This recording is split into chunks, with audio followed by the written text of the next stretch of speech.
प्रतापगढ़ और कौशाम्बी लोकसभा की जो सियासत है वह कहीं न कहीं कुंडा और बेती राजमहल के इर्द गिर्द घूमती है। ऐसा कोई भी दल नहीं है, कोई भी प्रत्याशी नहीं है जो राजा भैया से समर्थन मांगने के लिए ना आया हो। जिसके बाद राजा भैया ने प्रतापगढ़ के कौशाम्बी बाबागंज समेत जिले के तमाम कार्यकर्ताओं और पदाधिकारियों को बेती राजमहल बुलाया और उनके साथ एक बैठक की। बैठक के बाद उन्होंने जो निर्णय लिया है उस निर्णय से कुंडा और बाबागंज की जनता क्या सोचती है। हमारे साथ बहुत सारे तमाम लोग मौजूद हैं, तमाम समर्थक हैं। हम इन्हीं जानने की कोशिश करता हूँ कि आखिर क्या निर्णय लिया गया है, कैसा है। बहुत बढ़िया निर्णय है, क्योंकि हमारी पार्टी जो जनसत्ता दल लोकतांत्रिक पार्टी है, ये किसी जातीय समीकरण की राजनीति नहीं करती, ये सर्व समाज को लेकर के चलती है।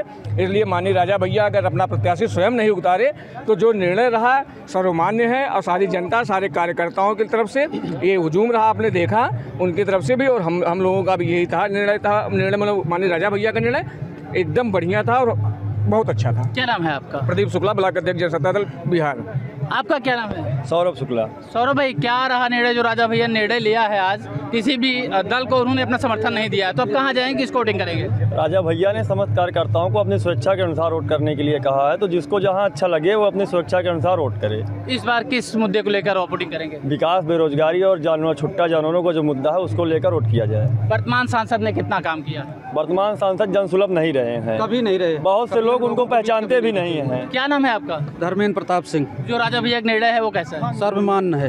सर्वमान्य है। हाँ, हम लोग वहीं अपना वोट करेंगे जो विकास किया है यहाँ पे।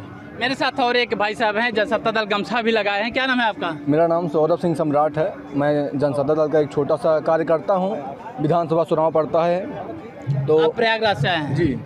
माननीय राजा भैया जी का जो निर्णय है वो हम लोगों के लिए सर्वमान्य है, और जहाँ वो दिशा निर्देश करेंगे हम लोग वहाँ पर वोट करेंगे। और बीजेपी के नेता हों चाहे सपा के नेता हों, जीतने के बाद वो कभी भी दिखाई नहीं पड़ते हैं क्षेत्र में। लेकिन राजा भैया हैं, विधायक कुंडा से हैं, राष्ट्रीय अध्यक्ष हैं जनसत्ता दल से हमारे। लेकिन यूपी के कोने कोने से लोग अपनी शिकायतें लेकर उनके पास आते हैं। लोकसभा में क्या निर्णय होगा कौशाम्बी के? लोकसभा में निर्णय यही होगा, राजा भैया जी ने जो दिशा निर्देश दिए हैं, निर्णय अच्छा था। निर्णय बहुत ही बढ़िया था। हम लोग मनचाहा वोट कर सकते हैं, तो हम लोग जो युवा होंगे, हमारे युवा भाई होंगे, जो निर्दलीय प्रत्याशी होंगे, हम उनको वोट करेंगे, उनको बढ़ावा देंगे ताकि हम युवाओं का भी वो मार्गदर्शन कर सकें। ठीक है। जैसी कोई बात नहीं थी। जैसा कि आप लोग जानते हैं, जनसत्ता दल का कोई भी प्रत्याशी इस संसदीय चुनाव में कौशाम्बी और प्रतापगढ़ में नहीं लड़ रहा है। हमने वो कारण भी रखा आप लोगों के सामने, और बराबर पूरे क्षेत्र से समर्थकों का, मतदाताओं का, शुभचिंतकों का, कार्यकर्ताओं का फ़ोन और संपर्क करके ये प्रश्न उनके बराबर हमसे पूछे जा रहे थे कि करना क्या है इस चुनाव में। तो सबसे राय लेने के बाद अब ये निर्णय लिया गया कि इस चुनाव में जनसत्ता दल की तरफ से कोई किसी के समर्थन का निर्णय नहीं लिया गया है, और सभी सम्मानित जो कार्यकर्ता समर्थक है, जिनका जहां मन हो, जिसको मतदान करना, जिसको आशीर्वाद देना, वो स्वतंत्र है, वहाँ कर सकते हैं। सर, आज भाजपा संजीव बालियान भी आए थे और सपा कैंडिडेट दोनों प्रत्याशियों से सर आपने मुलाकात भी किया कौशाम्बी के? जहाँ तक संजीव जी की बात है, वो हमारे व्यक्तिगत मित्र हैं, उनसे हमारा राजनीतिक संबंध नहीं है। और प्रत्याशी दोनों आए थे, और जो बात हम आपसे कह रहे हैं उनसे भी हमने यही कहा कि ये कार्यकर्ता सम्मेलन के बाद ही स्थिति स्पष्ट हो पाएगी कि हम लोग क्या करेंगे। सर, अभी साजी से भी मुलाकात हुई थी? बहुत अच्छी मुलाकात, और बहुत ही अच्छी। आपसे समर्थन भी मांगे होंगे सर? नहीं, अब वो जाने दीजिए बंद कमरे में क्या बात हुई, लेकिन बहुत अच्छी मुलाकात और बहुत ही जिसको हम कहेंगे कि यादगार मुलाकात। सर, जिस तरह से घटनाक्रम पूरा चला, लगा कि बीजेपी की तरफ आप कहीं ना कहीं मुँह थे, लेकिन अभी आपने बिल्कुल स्वतंत्र तौर पर कार्यकर्ताओं से अपील कर दी कि स्वतंत्र होकर वोट दें, जिसको पसंद करें आप। नहीं, हमारा देखिए झुकाव, सीधी सी बात आप समझिए हमारी। पहले या तो पार्टी का किसी से अलायंस होता, गठबंधन होता, जो कि नहीं हुआ, या पार्टी अपना स्वयं का प्रत्याशी लड़ाती, जो कि नहीं लड़ाया। तो ऐसे में सभी कार्यकर्ताओं का ये था कि अब हम लोगों को क्या करना चाहिए। सबकी राय लेने के बाद, हम स्वयं भी चिंतन मनन करने के बाद, अभी जो निर्णय हुआ है कि इस लोकसभा चुनाव में जिनको जहां मतदान करना हो, आशीर्वाद देना हो, वो दें। ऐसा सर, आगे की रणनीति क्या होगी जनसत्ता दल? अब आगे जिसको जनता आशीर्वाद देगी वो सांसद होगा। सर एक सवाल, सर राज्यसभा में जिस तरह से आपने बीजेपी कयास लगाए जा रहे थे कि कौशाम्बी सीट राजा भैया खाते में जा सकती है, फिर बात कहाँ नहीं बन पाई सर? देखिए, पहले तो हम ये बता दें कि जो मतदान हमने किया था उसकी कोई शर्त नहीं थी, कोई मांग नहीं थी और कोई नखरे भी नहीं थे।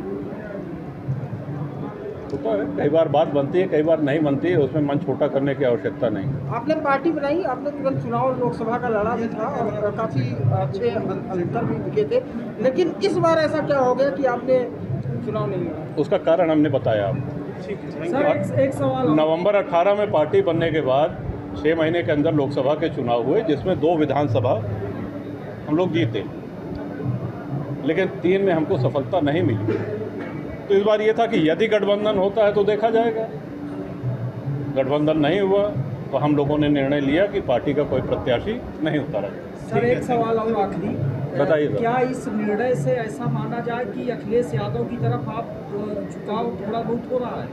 आप पूरी सभा में रहे, आप हमारे वक्तव्य को बहुत ध्यान से आप सभी पत्रकार भाइयों ने सुना। क्या आपको हमारे किसी वाक्य से किसी भी तरफ, हम किसी एक व्यक्ति एक पार्टी की बात नहीं कर रहे हैं। देखिए, हम जो बंद कमरे में बोलते हैं वही मंच से बोलते हैं। आप हमसे बंद कमरे में भी पूछेंगे तो हम वही चीज़ कहेंगे जो हमने मंच से कही। जिनकी जहां इच्छा हो वो वहां मतदान। कुंडा विधायक राजा भैया ने आज कार्यकर्ताओं और पदाधिकारियों के साथ बेती के राजमहल में एक बैठक आयोजित किया। इस बैठक के दौरान कार्यकर्ताओं से उन्होंने सुझाव मांगा। सुझाव के आधार पर राजा भैया ने लोकसभा चुनाव 2024 को लेकर बड़ा निर्णय लिया है।